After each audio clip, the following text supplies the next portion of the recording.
Starting locally.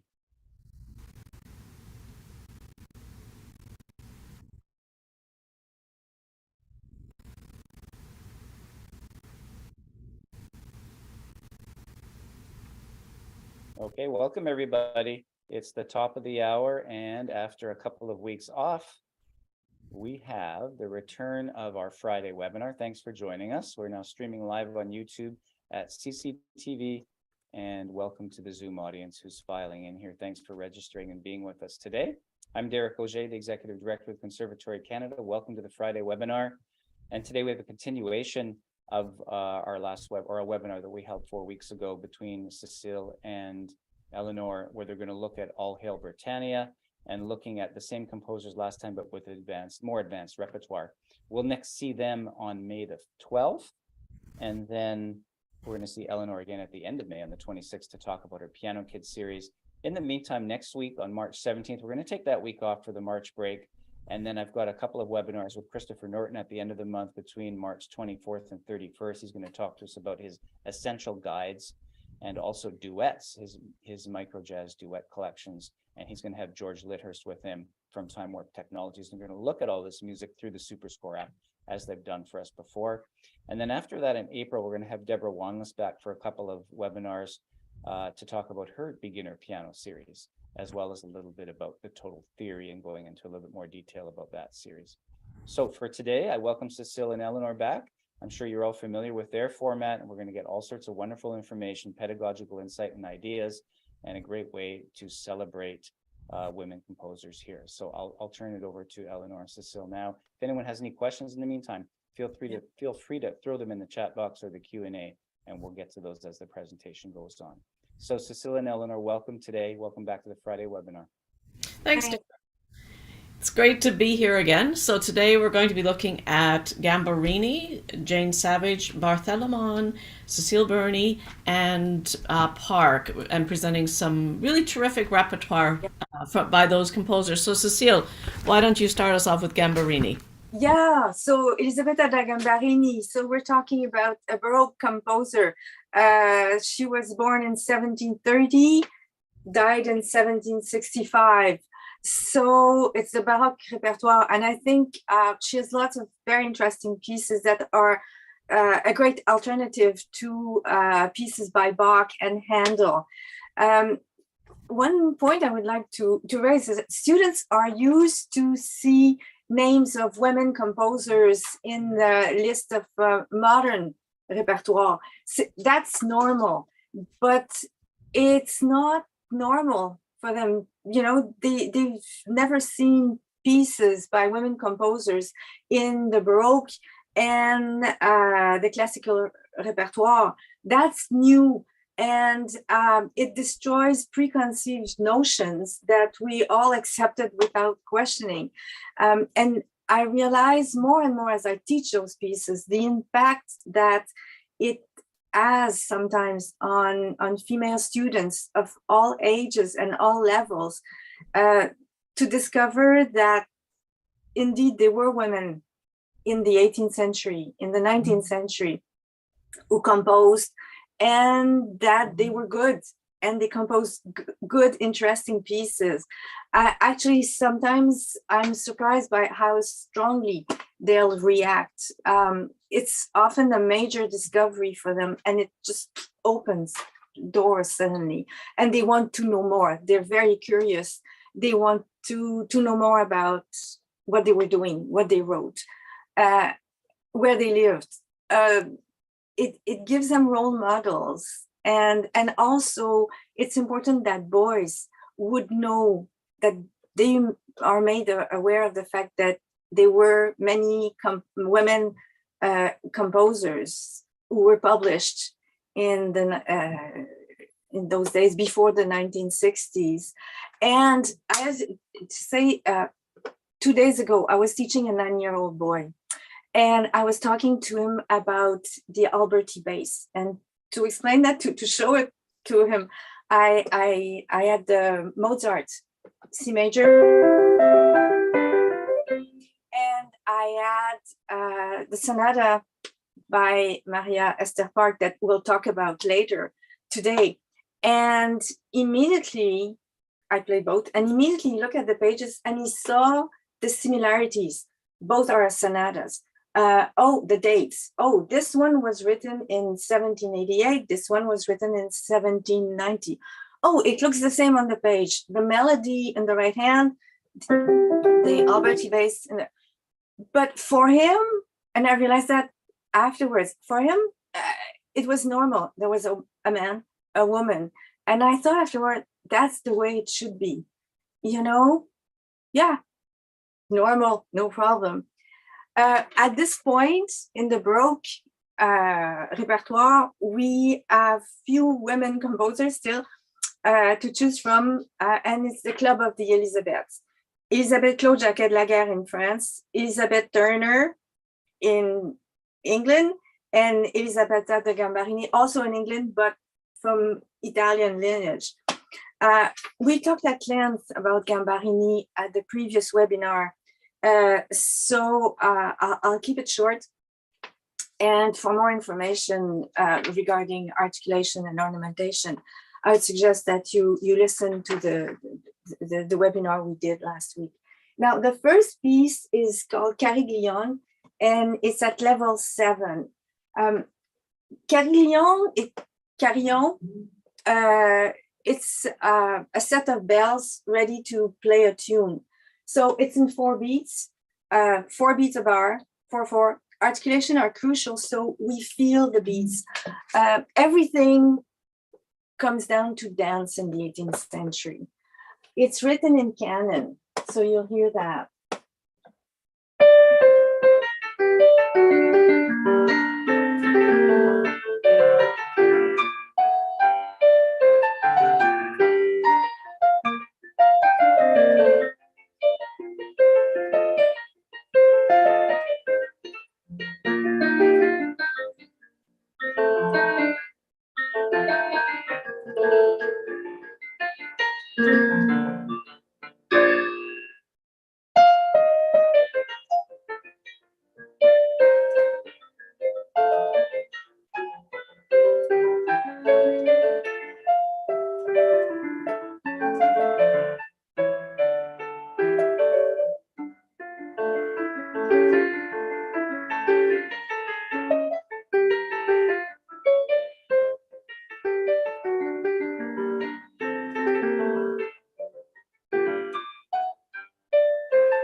So lovely piece, very lively and exciting.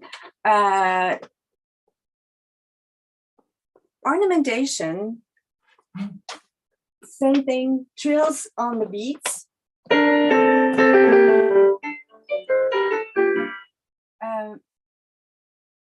Lots of appoggiatura.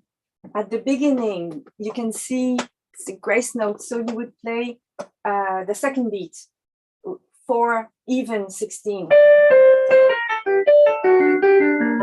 Just one trick, I find that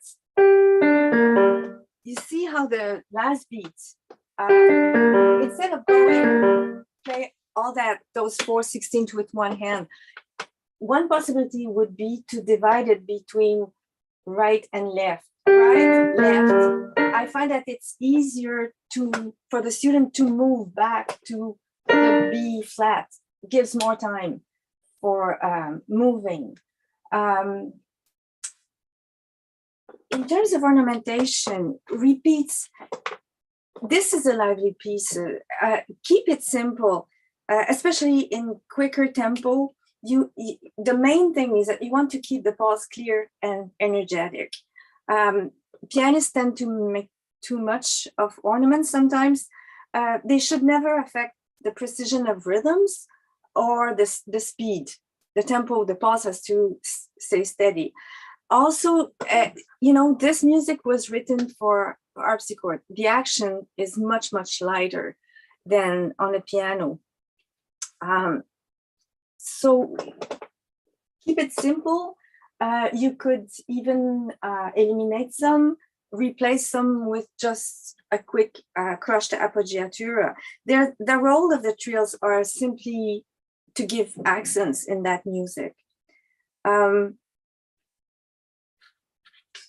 In terms of dynamics, again, this was written for harpsichord, probably 2 manuals. So the terrace dynamics are the most stylistically appropriate to underline the changes of moods. So think not so much in terms of crescendo, diminuendo, but more in terms of sudden changes of colors, of echo effect. General rule of thumb, I go with the character major, minor. So for example, this piece is in G minor. So you have a character, it's not quite happy. Some say worrisome, a bit of discontentment, a bit plaintive, but graceful and charming. So I would keep it rather soft.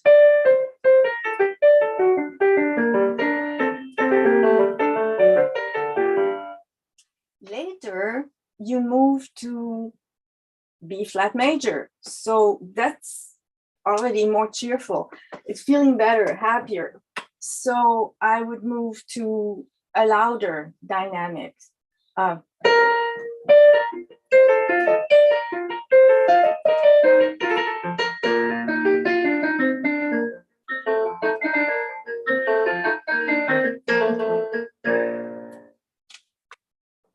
There's many possibilities, and you can change, you can explore, and it's very interesting for the students to try things and see what can be done.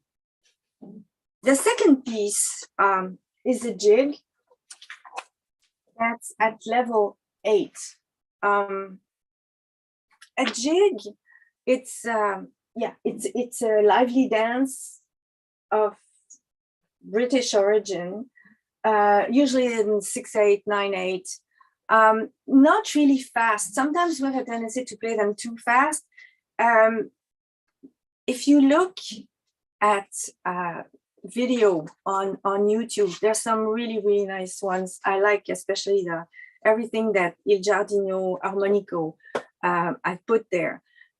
The dancers are jumping, so it gives us a good idea of the tempo they need to be able to do all those steps. The phrases always start with a pickup. So they need to be really short and energetic.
In terms of ornamentation, lots of crushed appoggiatura.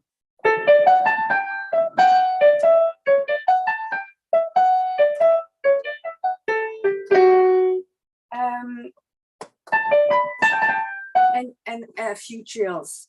If you have a student who's very, very good, she could add a few crushed appoggiatura in the repeats, for example. Personally, I find that, and again, it was written for harpsichord, so the trills are much, much easier. I find that the trills, some trills, like those ones,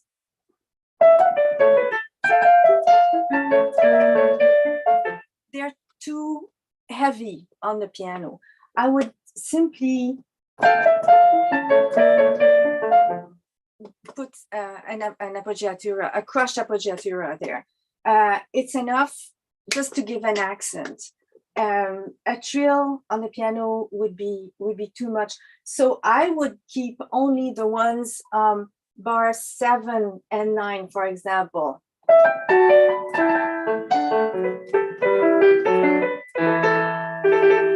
Sorry, let me do that. Where you have more time. The others are there just to give accent. So don't hesitate to just eliminate them. The crushed appoggiatura is enough. And like I said, the repeats you can add, if the student is up to it, you can add crushed appoggiatura like I did at the beginning.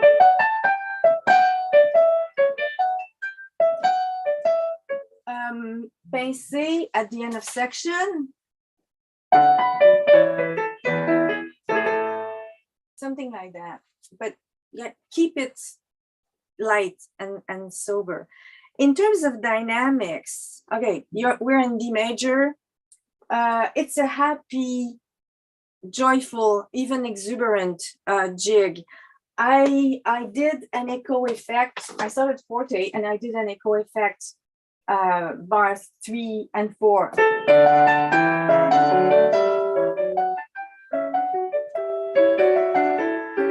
And then back to forte. So this is the kind of things that you can do easily. Always thinking terrace dynamics rather than crescendo diminuendo. Lots of sudden change of colors are created like that, and it keeps it interesting. I also, you play with the length of notes. So when it's piano, you can go lighter. The notes shorter. Working around.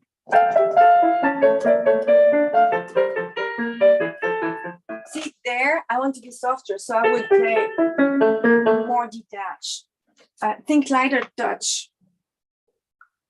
And then if the notes are shorter, automatically you'll have less sound, so it will be softer.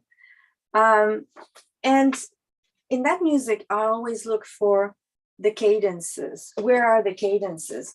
And in this piece, it's quite interesting. Like in both sections, she ends twice.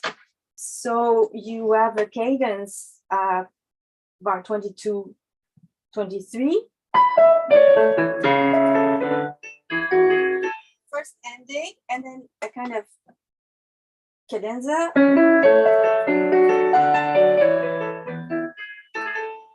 So take time both times. And now we're moving to Jane Savage, the classical period. I think, Cecile, something that's interesting, these composers didn't put dynamics in their music, and it's kind of fun to experiment with students. I know I like to do that. Experiment with different, Yes. How do you feel? What do you think about the dynamics? Get them thinking, using their imagination, so Yes, they have ownership of their performance. absolutely. And like I said, there's many options. If you start with major, happier, louder, minor, sadder, softer, it gives them an idea to start with. Exactly. And then they explore, and then they realize the structure. Oh, this is the first two bars are repeated. Oh, can I do an echo effect? Can I, and they think, and it's nice to have a few possibilities. And so today I feel like doing this. Okay, the next day, oh, I could. And as you become more comfortable with the piece, knowing it better, you see more possibilities. You get more ideas also. And go ahead. Sorry. When no, I was just going to say, I've seen that with students also. It's like they feel empowered because they feel that, oh, they're given permission to think by themselves and discover things and take initiative.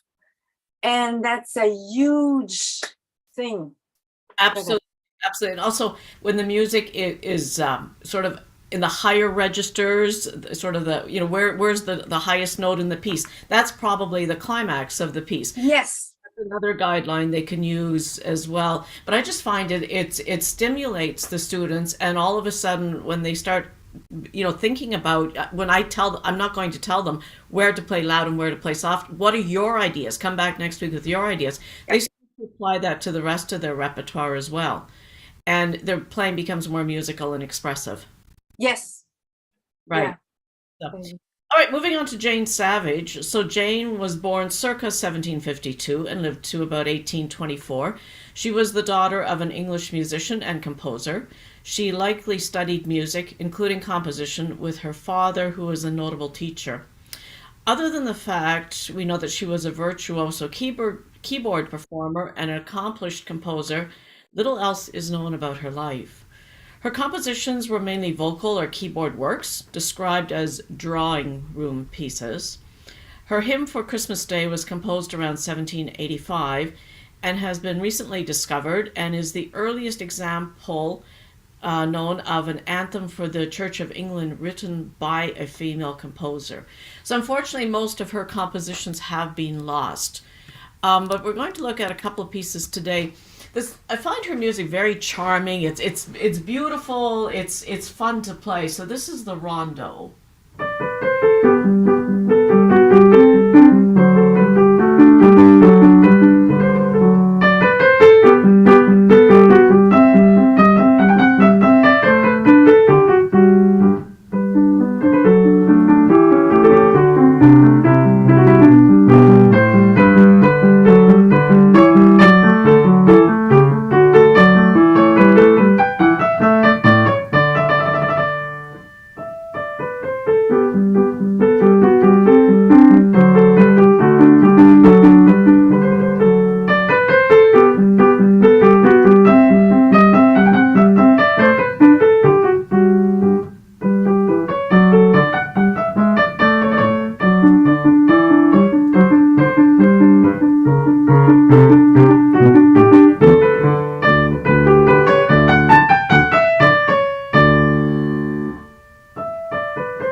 She has some dynamics written in.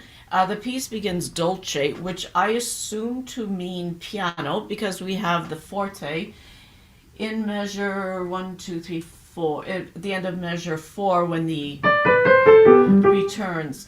and then piano indicated in measure 8. So she definitely has some distinctive dynamic markings. There is some articulation marked in, but in other places, for example, measure 7, there's nothing in the left hand, so you could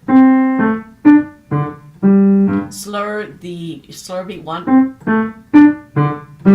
or keep it lively and make it all staccato. Again, it's something that you can present to a student. What do they want to do with it? The trills would begin on the principal note, as was the custom in works by British composer. So you can do simply 3 notes, or kind of make it a little more decorative. She has a trill marked in measure 13, in measure 16, the end of the section, on D, the dotted 8th. So there I would definitely have some fun. Now, she doesn't have a trill marked in measure 32, and the same thing comes back on the next page again. So you can kind of vary the length of the trill. You could make one shorter, and if you, after a certain section, if you want to trill longer, you could do that to sort of add a little bit of character to the piece. So I just find it a very happy, delightful piece. It's at level 7, and just a fun piece for a student to play. Another work I'd like to look at by Jane Savage is the Sonata, Opus 2, number 5.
So we open with scale passages, but what I love in this piece is the way she oscillates between 16th notes, and then in measure 4 we go into triplets. The turns could start on the principal note. I like that extra buzz of the 5 notes. But you could also begin on the upper note.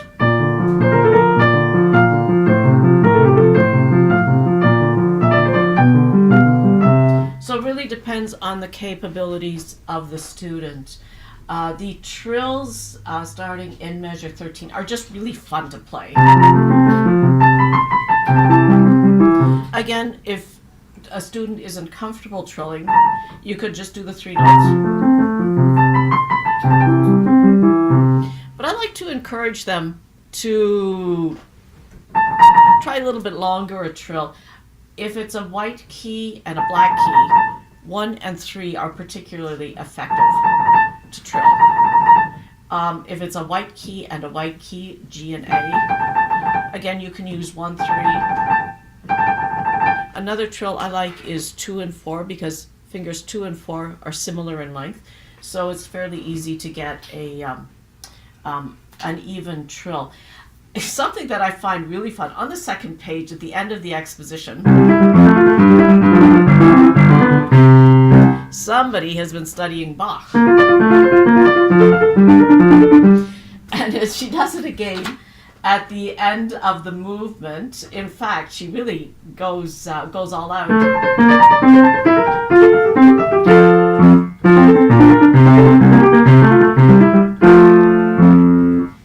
So I find she must have played the Bach Prelude and Fugue in B flat major.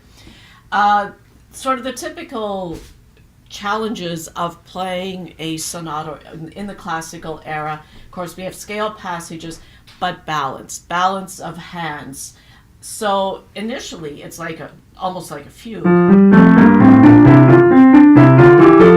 with the left hand coming in after the right hand. However, by the time we get to measure 7,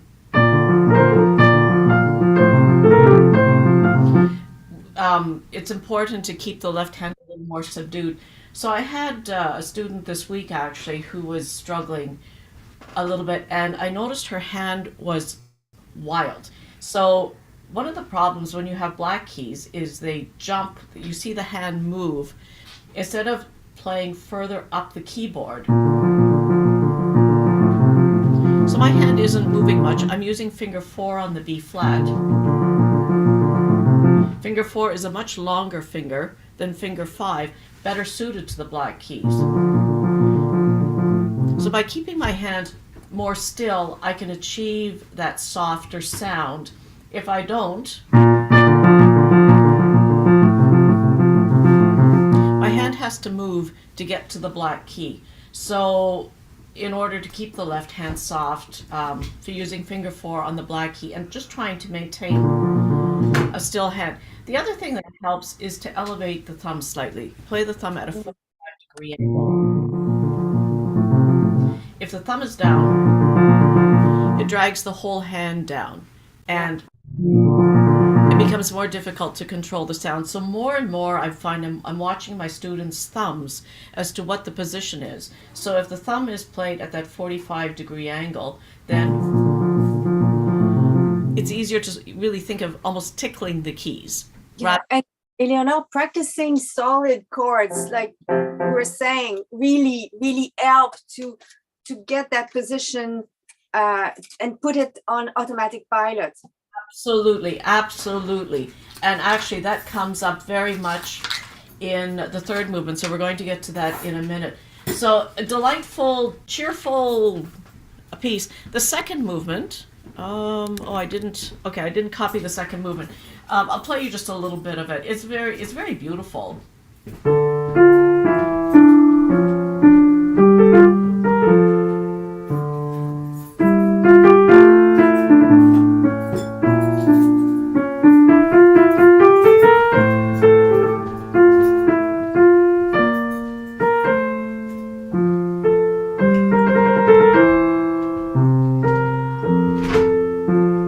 So really a charming, slow movement.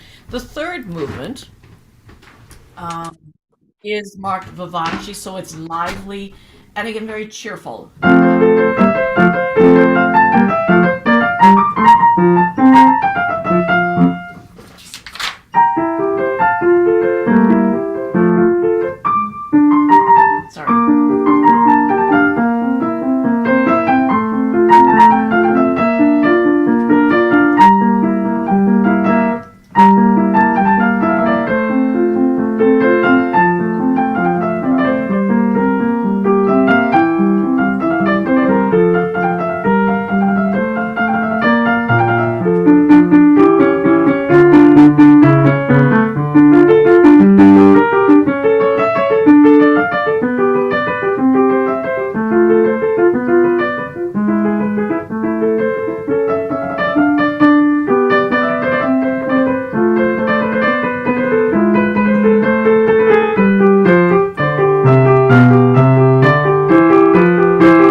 So it's trills. Now, what I've got here begins with bar 6. We have a passage.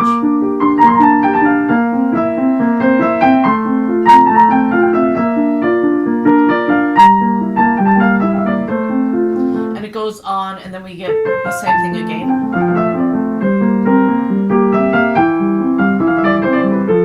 So I thought, what do you do with dynamics here? It's definitely a descending passage. However, it seemed in this case a bit odd to begin really loud, so I looked at the chord structure and I played the left hand solid.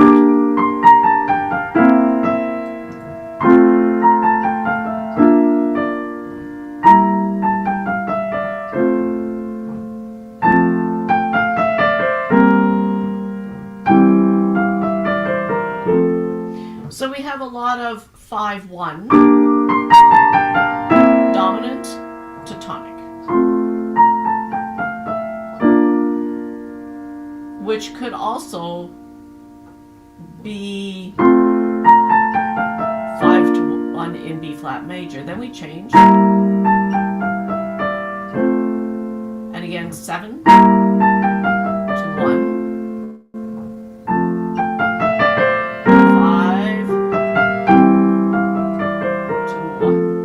So there are a number of different ways you could use the dynamics. You could begin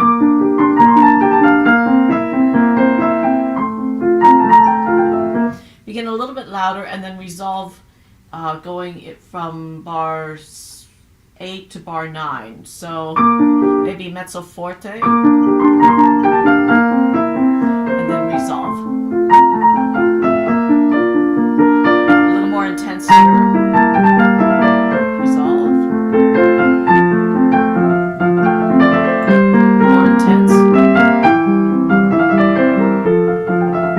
Resolve into bar 16.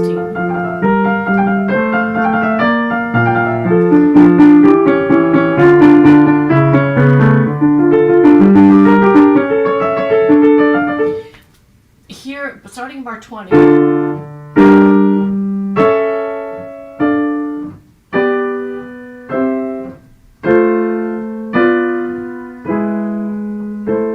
So by playing the chords solid, you get an idea of the chord progression. And again, there are a number of possibilities of shaping. 5 to 1. 5, 1. Going into A minor, 5, 1. And so on. I love the cadenza that she writes at the end of that page.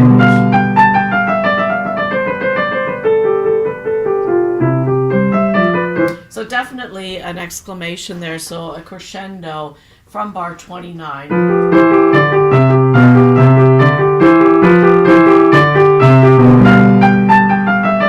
Into that lovely cadenza.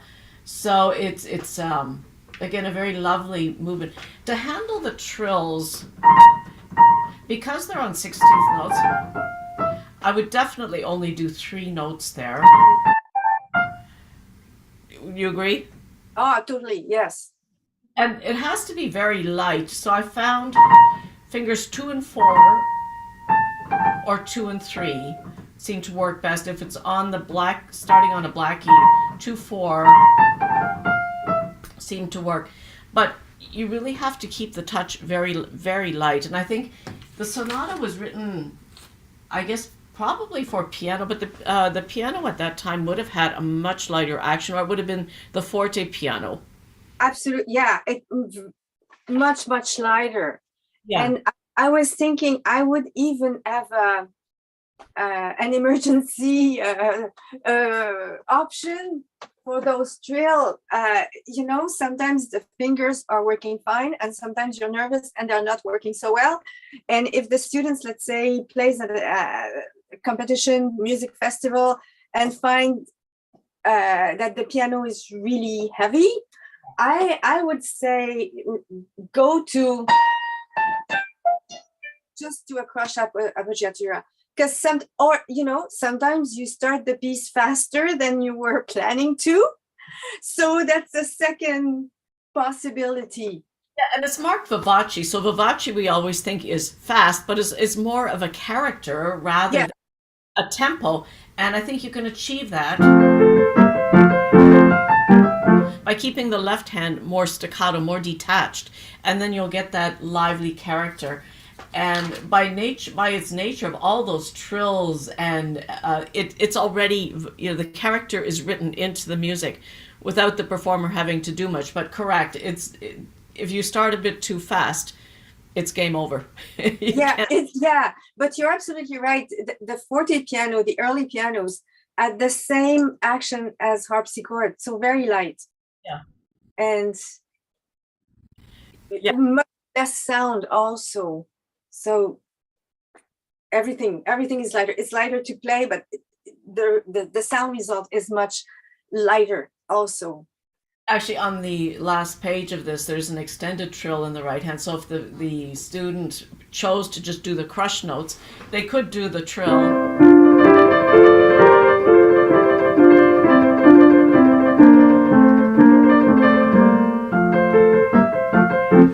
Is towards the end of the piece. So they have a chance to show off their trill there in the right hand.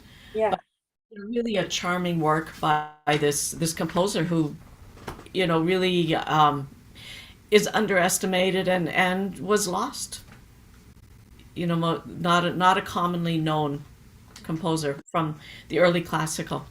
So let's move on to Barthelemy. Yeah, we talked about Barthelemy at the last webinar for the capture of the Cape of Good Hope. But she also, she also wrote 6 sonatas for piano or harpsichord, plus also a sonata with violin accompaniment, things that was very, very popular, very trendy in those days, to have a sonata for piano with an accompaniment of a violin. Often you could play it without the violin because the violin was simply doubling the line. And all those pieces of sonatas were published between 1786 and 1795.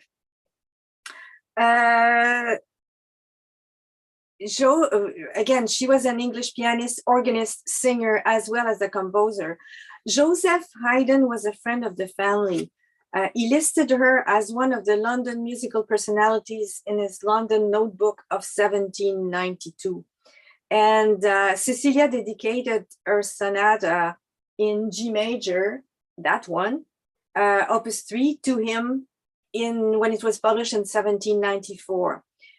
It reminds me a little bit, the first movement is the big movement. The whole sonata is at the level 10, and the second and the third are were put at level 9. It reminds me a little bit of the Opus 2 number 1 by Beethoven.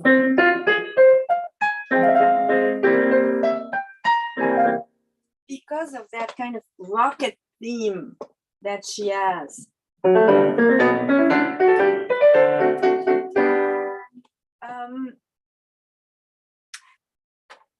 I wanted to add something about the classical sonatas. Very often, let's say, for students, students don't see them as maybe the most interesting pieces of their program. It's a little bit like eating broccoli. You have to do a sonata for your exam, for your program, and you have to know about the sonata form and everything. But I find that there's a need for more works, and there's some sonatas there that have been there in the syllabus forever, and that frankly I find a bit boring. Barthelemy and Savage and Park present musically very interesting, attracting alternatives, and it's widening our choices. And we both find that women of that era often had a more creative, more innovative, and more imaginative ways to use scales, arpeggios, and chords than we see sometimes with classical sonata. They were more experimental, and the harmonies are very daring, sometimes very surprising. And I refer to our last meeting a few days ago when we were looking at the sonata by Maria Esther Park that will come later. And Eleanor looked at me and she said, we were talking about an appoggiatura at the beginning. And she said, do you think she was quirky enough to write that, or was it a misprint? And I thought, no, I think it's lovely, and I think she was indeed quirky enough. So one thing that I found helpful with students to help them to understand the form is that I tell them it relates to theater, it relates to the spoken word. I'll talk about monologues, dialogues. It's a conversation, it's an argument. It helps them to think in terms of phrases, questions, answers, punctuation. Is question mark or, semicolon or exclamation point? Sometimes you have interruptions, a sudden change of topic, or we have the impression that there's a new character that comes on stage, interrupting everybody. So sometimes for students, it feels a bit disconnected, and thinking about different characters being involved, exchanging ideas, help them to understand and feel the style a bit better. So the first movement, I'll just play the first part of it to give you an idea, because it's quite long.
So same ideas. I'll go to bass, scales, quick scale passages.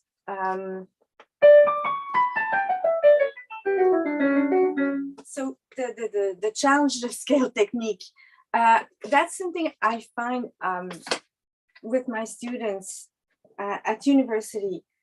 Scale technique, they will say, oh, I cannot play my scale fast enough.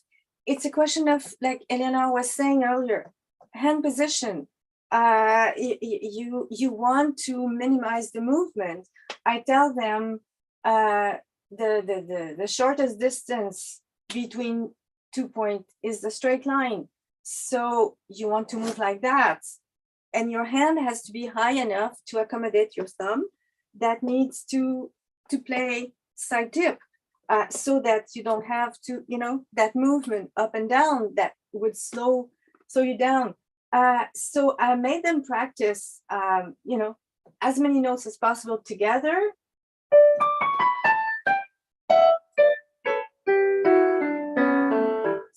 So they get the handprint. So the hand stays quiet, adjust to the right height immediately, and that the thumb gets used to play at the same place all the time. So the thumb side tip, hands quiet, above the fingers, so that the fingers can work at their most efficient.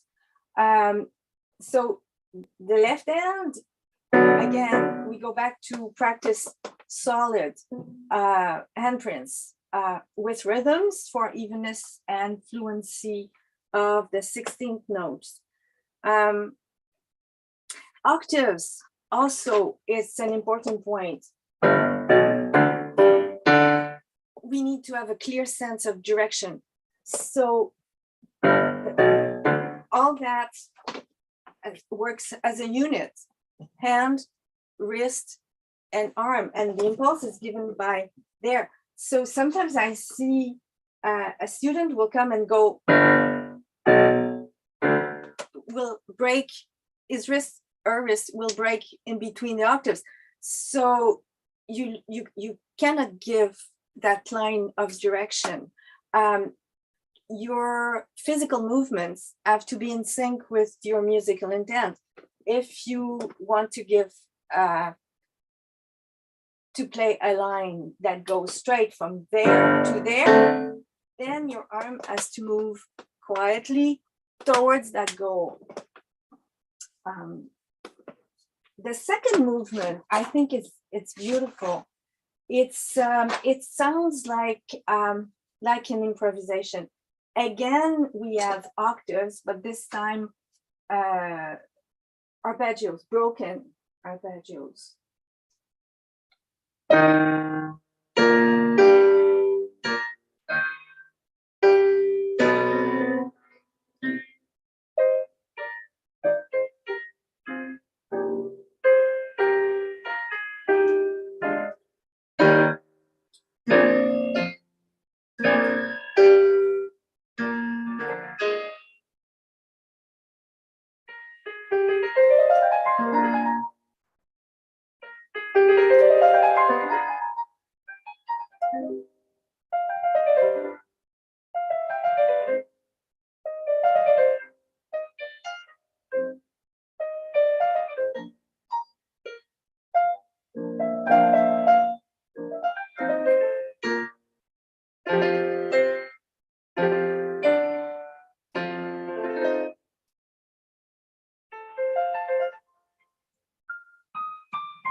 So again, arpeggio, some side tip, so that the hand move, and it's the elbow that lead the hand, that makes the hand and the fingers move to where they have to go.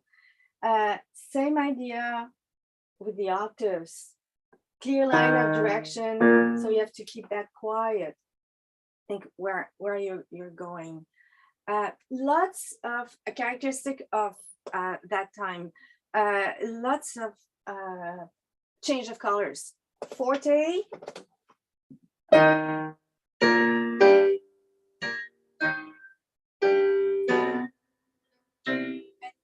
complete change of character.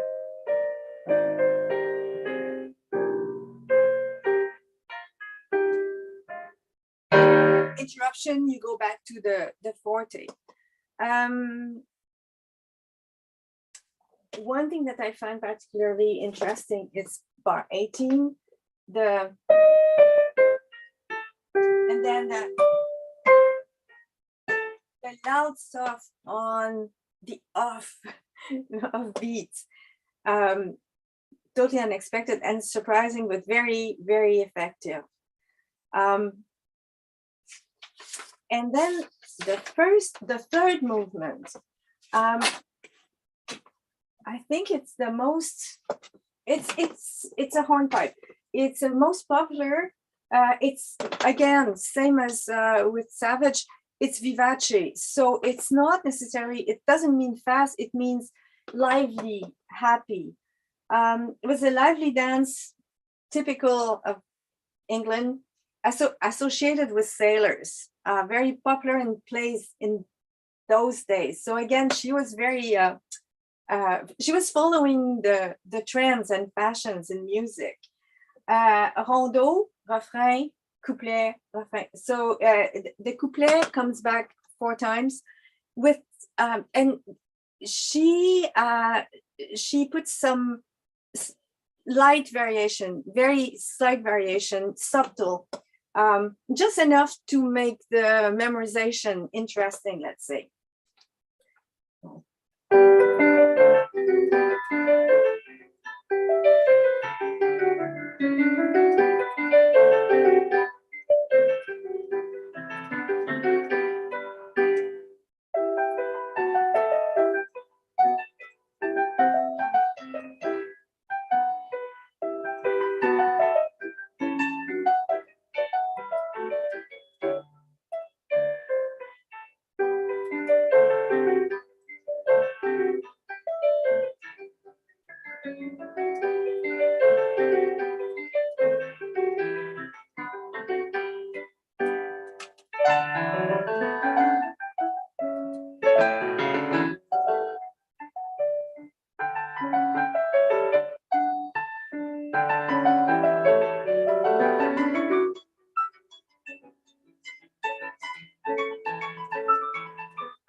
So very, very playful.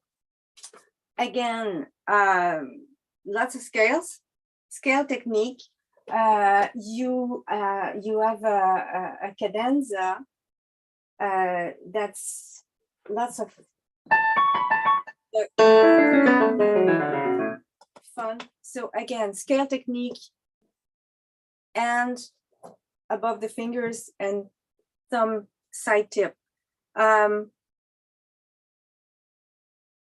That's it. The hand is leveled with the arm and the wrist, so that it gives you a bright sound. Again, sudden contrast of dynamics. This was, okay, we're talking, what, 1794. So it's the piano, definitely. You can think of, the pedal is very light, but it's a good help. It helps for the sforzando to give more sound. So I would use it, for example, bar 6, places like that, to get a bit more resonance to the chords. Yeah, so I think, yeah, that covers Barthélémon for me. So what's next, Eleanor? Next, we have the work by Cecilia Burney, and this was a really fun one to discover. It sort of really opened my eyes to a lot of things that were happening at this time. Cecilia Burney was born in 1788. She died in 1821. She was only 33 years old. She was the daughter of Charles Rousseau Burney and Esther Burney, and the granddaughter of esteemed musicologist Dr. Charles Burney. Dr. Charles Burney actually received an honorary doctorate from Oxford University. Cecilia likely received musical instruction from her father. The Piano Sonata Opus 2 Les Séjours Agréables is one of the few works that remain by Cecilia. Now, this has an interesting history. The sonata was bound in a privately owned collection of scores, the volume collected by Miss Margaret or Peggy Hazlitt, who was the sister of well-known author and critic William Hazlitt. Most of the scores in this volume have watermarks dating from 1811 to 1817. After Peggy died in 1841, the score was left to the family she lived with, and then was taken to Australia when they emigrated in the 1840s. So the volume that has this score in it is currently housed in the Sydney Living Museums in Australia. So I found that was quite fascinating. Cecilia was also the niece of novelist. Oh, help me, Cecilia. What the novelist? What Charles? No, her aunt. Our aunt. Oh my God, what's her name? Sorry, I don't remember. She wrote a novel titled Cecilia, and it's thought that Cecilia Burney was actually named after the character in the novel. And I found there's also a Burney Center actually at McGill University, because this Burney family was extremely well known, very renowned. So they have all the letters at the Burney Center at McGill University. Anyway, this sonata is composed in two movements, an andantino cantabile and a rondo. First movement is in sonata allegro form without a development section. I'll play a little bit of it for you.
first theme returns in A major. So again, very charming work. A couple of features, of course, balance of hands.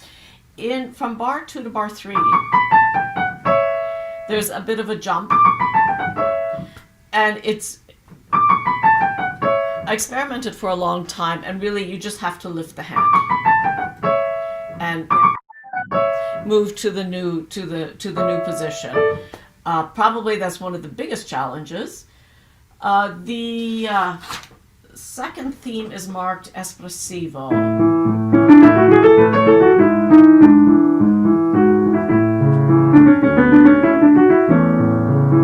So mainly scales, left hand chordal.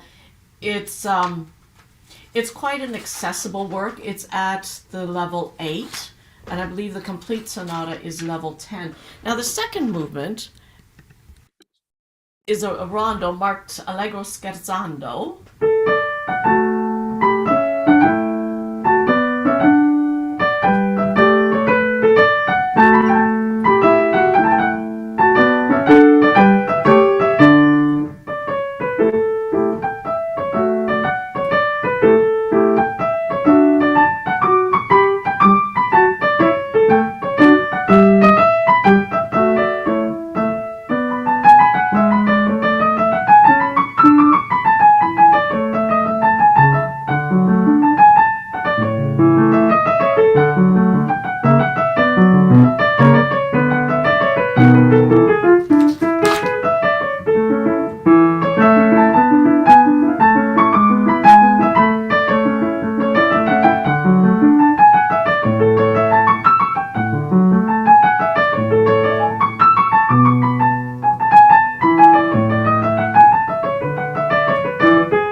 And so on. Really fun. Now, what's interesting is the rhythm. The first note is an 8th note. So we get this 8th note again, followed by the dotted rhythm. She could have written the first note as a 16th note. So all of those 8th notes could have been 16ths, but I think it lends a certain charm and gives beat 3 more prominence.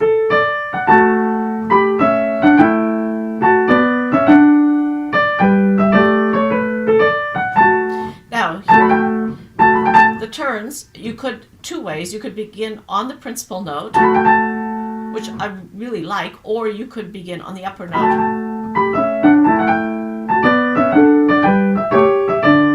So whichever way the student is most comfortable playing, the theme returns. The second episode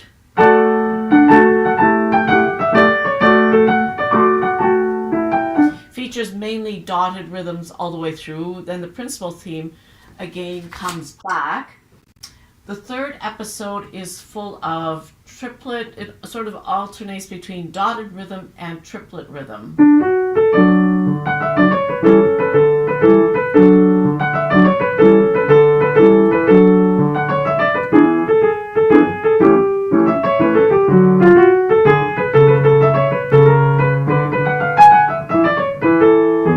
Followed again by the principal theme. The fourth episode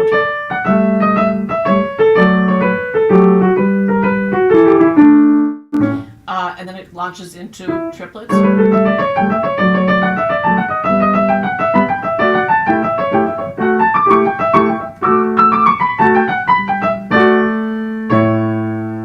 Followed by a bar of rest, and then it's rather charming.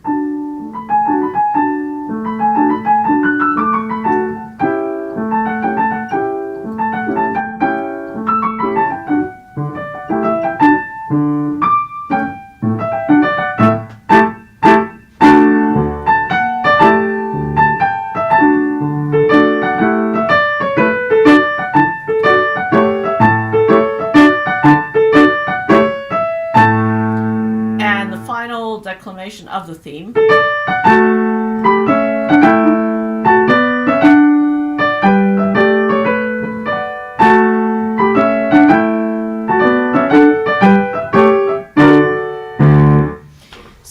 passages marked scherzando. It's a playful movement. So probably one of the biggest challenges is the rhythm, maintaining a steady pulse with going back and forth between dotted rhythm and the triplet rhythm. She doesn't have a lot of dynamics written in throughout. So again, you can really use the imagination as to what you'd like to do in terms of dynamics, to give character, to change the character with the different episodes, and also when the theme comes back, how to vary it slightly just to make it interesting. But a really a treasure. The only other work that I've found by Cecilia Burney is Lady Avondale's Song. It's a work for piano and voice, and I found it actually at the University of St. Andrew's Library in Scotland and paid to have it digitized to look at it. So it's again quite an emotional piece, a very charming piece. So there's something interesting. These are the only two works that I've found that exist by Cecilia Burney. Now, the novelist, her works that were written prior to the age of 16 were all burnt on her 16th birthday. She apparently wrote a novel prior to the age of 16, but the family decided that anything written prior to age 16 was juvenile. So all of the works were burnt. So is this what happened with Cecilia Burney's works? The sonata is in opus 2, so where's opus 1? So we don't know. There's very little known about Cecilia Burney's life, certainly lots about some of the other family members, but she is really just literature that I've read about her just sort of mentions her in passing. So again, another composer we know very little about. And yet her sonata is just beautiful. It's really beautiful, and so is the work for piano and voice. So where are the others? Obviously, this is not a first attempt either at a composition. No. Sophisticated enough. This isn't a child's work. So I hope to, eventually go to England and perhaps, scour some of these libraries to see if there's something sitting on a dusty shelf by her. To me, that was a big discovery. Yeah. So it was very interesting in discovering the Burney Center at McGill. Actually, I wrote an essay about this particular work. It's on our website, but it was published by the Burney newsletter at McGill University. So yeah, they were actually very excited to hear that she had written something. They weren't aware of her being. They had no idea. Yeah. And yet they have this whole center, devoted to the family, and they also didn't realize that Cecilia was a composer. She was just the daughter. So it's a lot of fun finding these works and discovering these women. Yeah, it sure is. All right, so let's move on to Maria Hester Park. Yeah, the last one today. She was a contemporary of Mozart, was born in 1760, so she was 4 years younger, and she died in 1813. Also both pianist and singer. She was very well known as a piano teacher. She had a big reputation as a piano teacher. She taught many students in the nobility, including Georgiana, Duchess of Devonshire, and her daughters. Before her marriage, she was giving concerts on a regular basis, both on harpsichord and piano. Very big concert series in London. At one point, she appeared with another woman composer called Jane Mary Guest. Playing piano duets. Many other concerts followed until 1787. 1787, she married Thomas Park, who was an engraver turned antiquarian and man of letters. Apparently it was a very happy marriage. There's still love poems of her husband that exist. But after a marriage, she stopped her career as a performer and moved to composing and teaching full time. And it says that she earned even more fame as a composer and teacher. A few quotes: hugely popular in the elegant drawing rooms of 18th century England. Another one of the most prolific of the 18th century women composers. Sort of music performed by Jane Austen's heroines that was on a BBC program.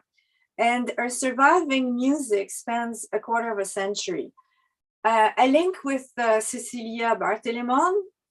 She was also a friend of Joseph Haydn, and they were corresponding. Her works are varied and spirited, stylistically close to Mozart, although she has her own individual voice.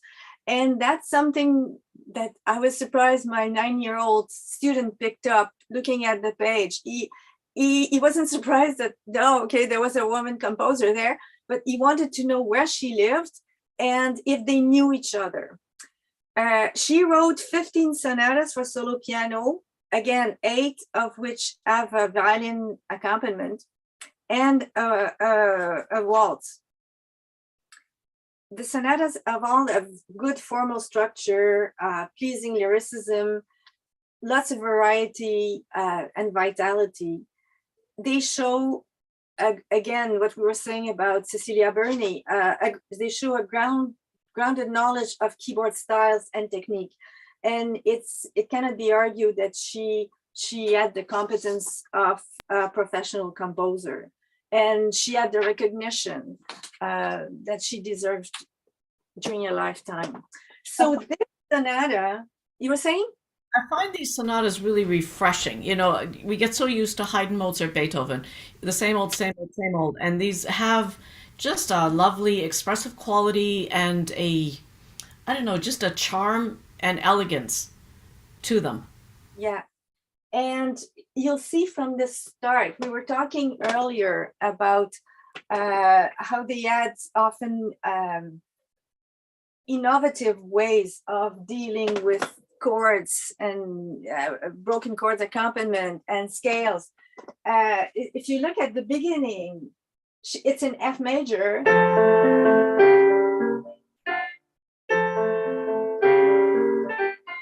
So you have the F chord, and immediately you have a diminished seventh of the D chord that follows. So she goes from 1 to 6, going through the diminished sevenths of the 6. And the quirky thing we were referring to earlier is that ornament there.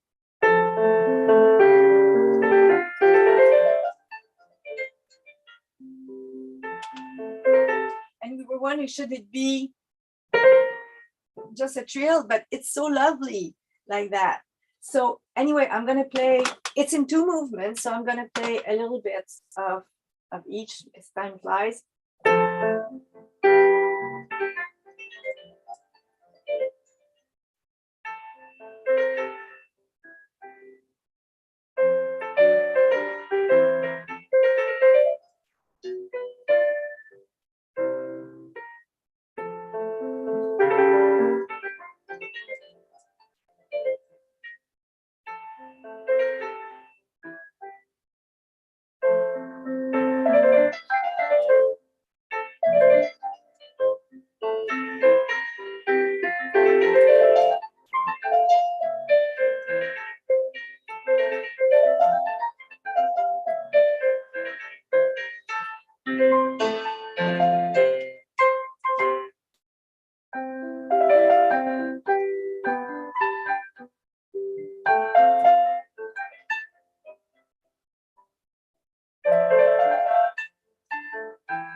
that's the first part of the first movement. Alberti based accompaniment. So same thing, practice the left hand with solid chords with the melody. That will lead to a quiet playing, will bring stable, secure figuration, no hands that go like this, and will consolidate the muscle memory, ensuring each chord change is located in time, and it will get the notes under your fingers. It also helped to establish a good balance between the accompaniment and the melody. And of course, the analytical memory kicks in as the students learns the chords. The pedal, when you have that kind of accompaniment, the pedal needs to be very, very light. The broken chords really accompaniment replaces it. With good finger legato, there's little need for it, and just sometimes for a bit of resonance. And you use a little bit of finger pedaling, like holding the first 8 note of each group a little longer, so that in order to bring out the melody a bit better. Scale passages, it's very important to think about the fingering of the scale and to have it from the start. Phrasing and articulations, you get often the 2 8 notes with a slur, and that's really important, and it's often a problem I find with my students. The wrist needs to be flexible. You know, it's I'm looking for easy bar 4. You have 2 notes with a slur, so it's the down up movement. You fall in the first one with your wrist, you play the second one as you roll your wrist. So automatically the first one is louder, but as a nice sound, expressive sound. The second is softer and shorter. Therefore you get that diminuendo within the 2 notes. It was called the sighing motive, the regrets. This is something I find doesn't come naturally to many students. They're a bit stiff, or they'll go like this. So it's important for the sound, for the expressivity to work on this. You have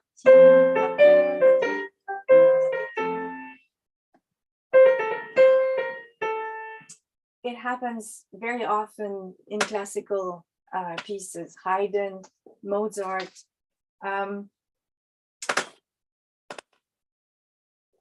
The ornamentation, the main challenge are the gruppetti. Like we said earlier, depends of the time that you have, the tempo. It could be, or if you want to bring out the main notes, you know, if you have an arpeggio, or you could start with, if I'm looking, for example, bar 12. If you like, starting with the D will bring out the scale.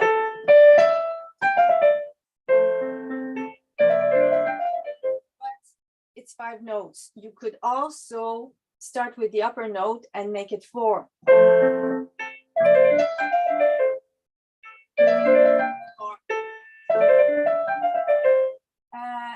Two places are problematic. In the second page, you have 2 gruppetto, 2 turns like that.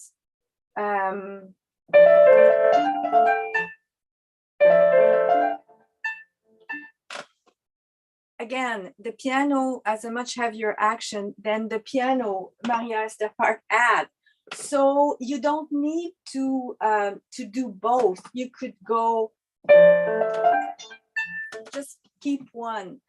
There's no problem with that. I listened to different recordings, and there are variations in terms of gruppetto with 4 notes, 5 notes, and also ornaments with a turn. Another place would be 32, 33. If I do, see, this is a bit awkward. You could simply leave.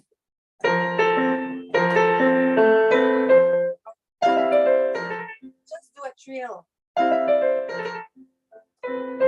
then you the second one, because you have time. Like we said at the last webinar, Italian, Spanish, British composers were more flexible with the ornamentation than French and German. This was clearly written for piano. You can see you have, again, the sudden changes, piano forte, that were very in style. They were playing a lot with the effect of surprise. And you get also the crescendo. So you can play with that. You know, I've often thought too, it must have been a very exciting time to have an instrument that could play loud and soft. So this was novel for them. So, you know, it would have been exciting. Look how loud I can play, look how soft I can play, because it was a first. Yes. So you get the surprise effects. You play with the echo effects, like I did later in the piece. I'm looking, for example, I did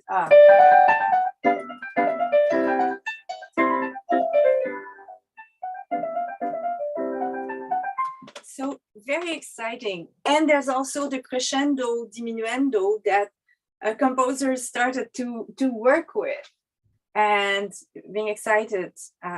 Some challenges in the bass, curiously, is that you have the Alberti bass sometimes in 8 notes, and then whoop, it moves to 16th, the same chords. So it's like you have to be on the ball and see that coming.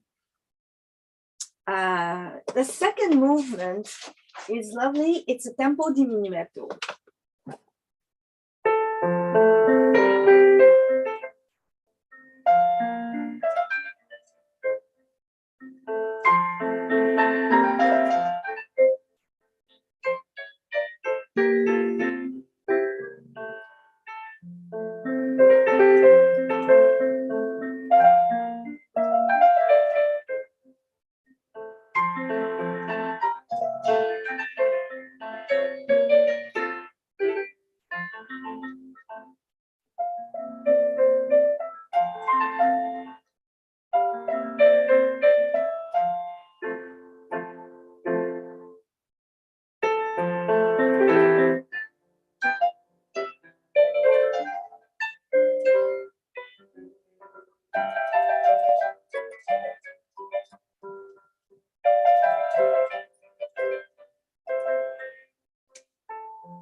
And then there's a section in minor that goes.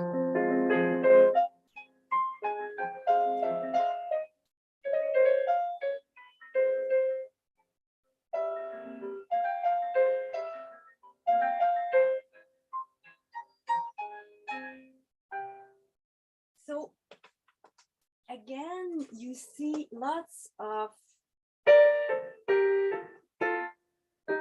places where the wrist is initiating the movement for a special effect, a special.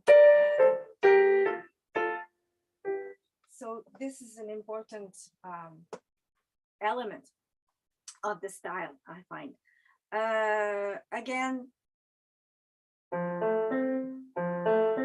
this. Now the student can vary the accompaniment. It could be legato. I heard also detached like a guitar. Or you could go. So there's many options, and the students can try all of them and then choose the one he prefers. And again, by doing that, they become more involved in their performance, in their practicing, in their playing. Teaching Bach groups, I've sometimes changed articulation. We started one way, and then all of a sudden, you just suddenly have an idea about a different type of articulation, and we'll change it. And I find sometimes in changing the articulation, the student actually, the piece becomes more solid. The student has a better understanding of the piece. Yeah. So it's Yeah. kind of fun to experiment. Yes. Yeah. And it makes practicing interesting and fun. And and playing the piano more exciting. The challenges I find, the double thirds, they're kind of giving the tempo because of the articulation. Staccato. So you cannot play that too fast in order to bring the articulation that you want and the character that she wants there. I'm sure you've noticed there's lots of turns of grubbetto. I'm thinking about 29, where again she has two in a row. That's easy on a forte piano, but not so easy on a piano with a heavy action.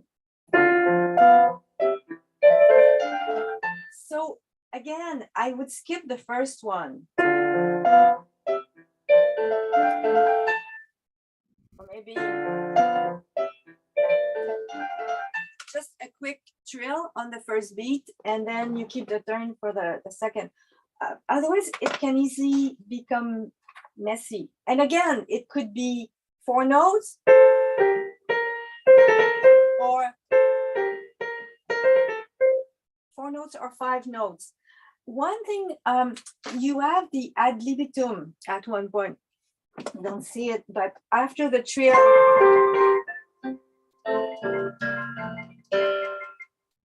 that's obviously leading to a cadenza. Now, she wrote,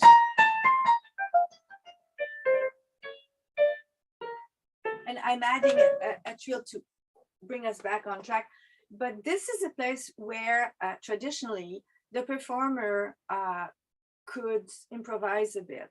So that would be, we all have students who like to improvise, who would like to compose a little bit. So that would be a good place to tell them, okay, improvise something, think about something else rather than this.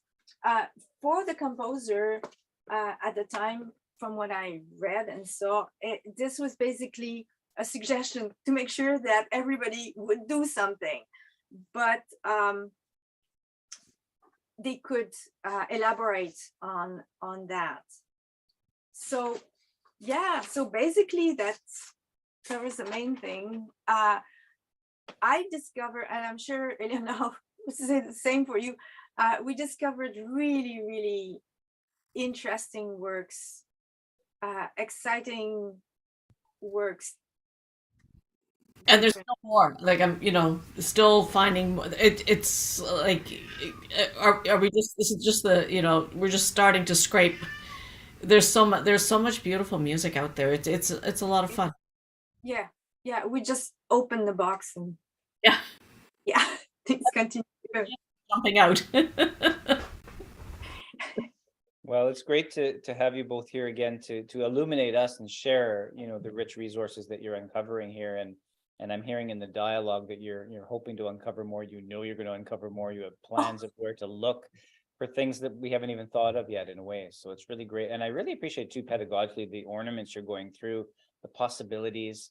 What really spoke to me today was preparing 2 different ways maybe to do it depending on the piano, because it is so different from what these people wrote on at the beginning, Yeah, or initially conceived. And that's something that I find very helpful too. Is it 4 notes? Is it 5 notes? Does it start above? Does it start on the note? All of these things we have to fit in and decide, and there's an improvisatory nature to it. And I think that's a really great message to take forward. There is, and we're trained to do what's on the page. Yeah. You know what I mean? And follow, yeah, exactly. But with these things, there's there's room for a little bit of decision making, you know. There's more flexibility regarding ornaments. And even when you go from one piano to the next, you know, you hear they'll come back from a competition, "Oh, the piano was really hard to play," or the piano was really easy to play, depending on what they're accustomed to at home. So Yes, teaching students that you know there's this ability to adjust, that you that's do. it. That things are not set in stone. And the hand, I heard that today, just how your hand is feeling and how the fingers are feeling in that particular day, in that moment on that instrument. Exactly. Yeah. Yeah. Well, thanks both of you. We're a little bit past time here today, but again, such rich information. We could just let you go on forever. We don't mind. And of course, people can watch the replay. I notice people are. There's a playlist dedicated just to this work that Cecile and Eleanor are doing that you can find on the Conservatory Canada TV YouTube channel. It's called Music by Women Composers. I'd encourage you to check that out. If you haven't seen some of their past installments of this, they are all there, even from last year. So thanks both of you for today. I don't think there are any outstanding questions anybody had that I can see here in the chat box or the Q&A. I know I actually looked up the one question that came up here about the sonata, the Opus 3 by Barthelemy. I looked it up myself too to find it in the women in the sonata book. It was really great to see that too, because that caught my ear right away too. As a great piece. Burning Sonata is also in that volume. Yes. Right. Yeah. So thanks to both of you. I know, Eleanor, you're off to MTNA here in a couple of weeks in Reno, Nevada to promote your work. And we'll see you both back then later on May 12th. And I hope all of you can join us then. In the meantime, check your inbox. 2 weeks from now, we'll have Chris Norton here on March 24th and 31st to talk about some more of his music. And I hope you all have a good March break if that's what's coming up for you in your region, wherever you are. And have a great weekend, and we'll talk soon. Bye, everybody. Bye. Bye.